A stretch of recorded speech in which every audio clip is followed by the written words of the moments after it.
These are 10 unbelievable football stories that will blow your mind. Football has had plenty of stories over time. It is quite a straightforward game, but like anything that has a story, football has some of the most bizarre and humorous stories around. Story that will leave you shaking your head in disbelief. So sit back and enjoy the most bizarre football stories of all time, and I promise every single one is true. So in the first place we got the final joke.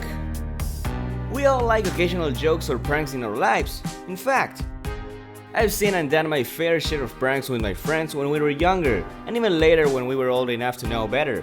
Usually the pranks are harmless, like drawing on a friend's face while he sleeps, but then there are some pranks that you look back at and you start to think that could have ended terribly. And while most of them end just fine, same cannot be said for Luciano Rizziconi, who thought of a prank that proved to be his last. Lazio midfielder Luciano Rizziconi's sense of humor was his downfall. In 1978, he walked into a Rome jewelry shop and shouted, "Stop! This is a robbery!" The shop owner shot Ciccone, who died trying to explain the joke. In the end, the jewelry store was robbed only a few weeks later. Understandably, Bruno Tabocchini, the owner, was paranoid it would happen again, so he armed himself to defend himself next time.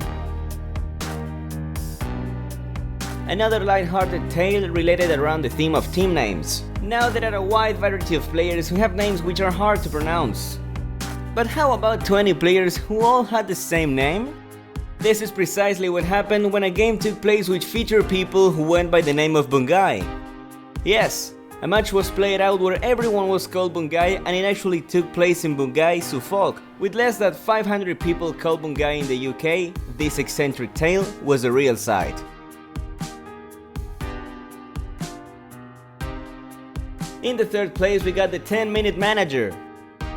There have been coaches who have been the true embodiment of a club. Sir Alex Ferguson was in charge of nearly 27 years at Old Trafford, whilst Arsene Wenger has been at Arsenal for more than 15 seasons, but for Leroy Rees Sr., his managerial reign lasted all of 10 minutes. He was appointed and sacked in 600 seconds, as he broke the record for the shortest time in charge of a club. According to the British tabloid The Sun, the press were informed he was appointed as manager. However, he was told 10 minutes later that his services has been disposed of by Torquay United, as the club had been taken over. Just imagine going from the chosen one to be the disposed one. Damn. Jokes aside, in the fourth place we got the salad cream gate. Every now and again, a footballer can become a little out of control and end up on the injury list. Whether that is through a lungy or badly timed tackle, an injury can put a player out of action for a short, not to mention a longer period of time. But for some individuals, they have taken injuries to an altogether new level. Another reported incident which was completely out of the ordinary involved former Wimbledon keeper Dave Beasant, the first ever goalkeeper to save a penalty in the FA Cup final. Beasant was at home when he dropped a jar of salad cream. After attempting to avoid the footy fiend, Beasant ruptured his ligaments in his ankle. Subsequently, he was out of action for up to 2 months. Maybe he should have used balsamic vinegar instead. In the fifth place we got a minute silence of sorts? A truly embarrassing moment for HFS Lowlands League team Congleton, occurring in 1993, when holding a minute's silence before the match to mourn the death of the club's oldest fan who had reportedly passed away during week. However, the public relations department at Congleton might want to get new sources after they were forced to cancel the minute's silence when the fan walked into the ground to witness the ground in his minute silence memorial. Following with number 6, we got a true hat-trick. Many players have scored hat-tricks, 3 goals in the same match, during their lifetime. But few have the claim to fame that West Ham and England defender Alvin Martin has regarded hat-tricks. In West Ham's 8-1 home win against Newcastle United in April 1986, Martin scored 3 goals against 3 different goalkeepers, making him the only player to score his hat-trick in such a fashion. The defender netted his goal against Newcastle goalkeeper Martin Thomas, who was then replaced by Chris Hemsworth. Oh no, wait, we're not talking about Thor. Who was then replaced by Chris Hemsworth due to injury. Martin scored against the substitute keeper, who was then replaced by Peter Beardsley toward the end of the match, whom he promptly scored against to complete his unusual but remarkable feat. According to the BBC, no other player has ever scored a hat-trick like this.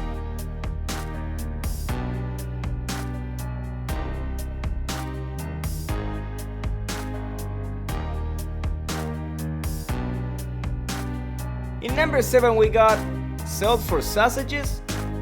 Second division Jules Petrosani sold the Romanian midfielder to Vazia during the official transfer window, all of which sounds normal, but he was not sold for a monetary price or value. The midfielder was sold for 500 kilograms of pork, which was worth about roughly $2,146 at the time of sale. Jules Petrosani, club president, said that the meat will be sold to pay players' salaries. Just for some fun, should Cristiano Ronaldo make the $100 million transfer from Real Madrid to Paris Saint-Germain that some tabloid media outlets have suggested? That would equate to around nearly 29 million kilograms of pork, or around 630,000 pigs.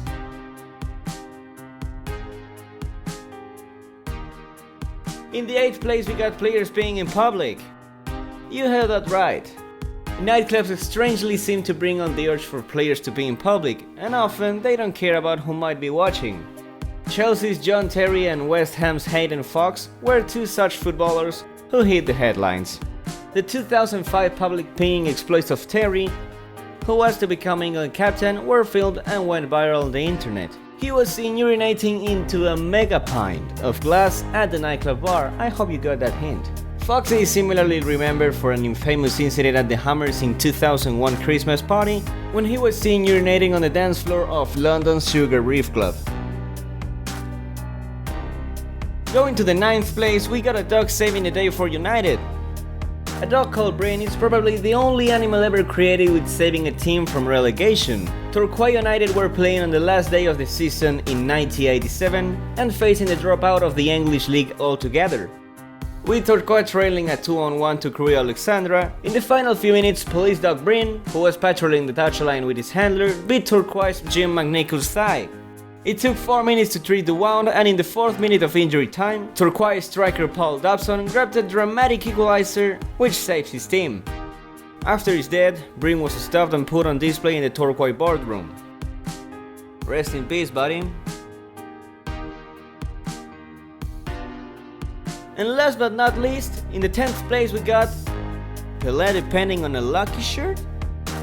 During the mid-1960s, Pelé's club formed with Santos had slumped badly, and it put supporters and staff members in a perplexed state.